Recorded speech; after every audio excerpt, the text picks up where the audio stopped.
time together. The next day, Driss goes to talk to Mina when she's leaving school, who is a bit offended because he hasn't been answering her messages except to ask her to look for the egg. She also tells him about some cops that have been calling their home. Afterward, he visits Adama, who confesses he was found with 30 grams on him.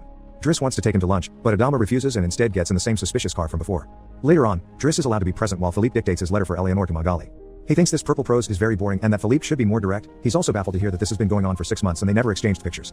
When he finds her phone number on one of the letters, he takes it as a sign and calls her, obliging Philippe to take the phone and finally speak to her outside the written word.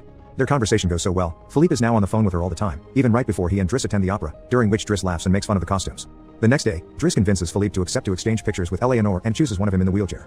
Afterward, while he's painting, Elisa bursts into his room to ask him for cigarettes and makes fun of him for trying to be artistic. Getting angry, he kicks her out before going to see Philippe, who is currently asking Yvonne to change the chosen picture for one of him when he wasn't quadriplegic. She hides the picture inside the escort file right before Driss burst in, complaining about Elisa and telling Philippe he needs to discipline her, something Yvonne agrees with. Philippe agrees to talk to her, but he's mostly surprised when Driss lets it slip that he's been painting. Days continue.